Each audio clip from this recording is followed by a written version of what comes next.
ரமேஷ் சேனலுக்கு நேயர்களுக்காக நான் கேட்டுக்கொள்வது என்னவென்றால், இன்றைய தினம் என்னுடைய நேர்காணல் நிகழ்ச்சிக்கு கோடமலை கிருஷ்ணன் சார், இளைய ஏஜென்ட் மற்றும் விவசாயி அவர்களை பேட்டிக்கான வந்திருக்கின்றேன்.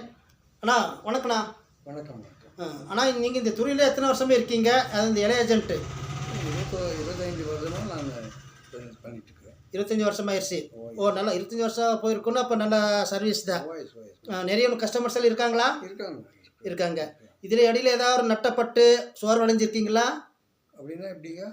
இடையில இந்த வியாபாரத்தில் நஷ்டப்பட்டு இந்த வியாபாரம் வேண்டாம் அந்த மாதிரி மன சங்கடப்பட்டீங்களா? இல்லை துணிச்சலோட பண்ணிட்டு இருந்தீங்களா? அதில் நஷ்டப்படுறதுக்கு சான்ஸே இல்லைங்களே. அப்படிங்களா? சான்ஸே இல்லை. சரி, நான் ஏஜென்ட் தானே. ஏஜென்ட்டுக்கு எனக்கு கூட கமிஷன் போக தான் மிச்சம் கொடுக்குறேன்.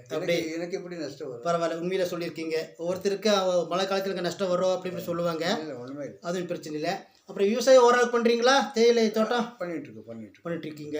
இப்போ சுமார் எத்தனை கஸ்டமர்ஸ் இருக்காங்க உங்களுக்கு ரெகுலர்? உங்களுக்கு இலை போடுறவங்க செட்டுக்கு 25 பேர் இருக்காங்க. 25 பேர்.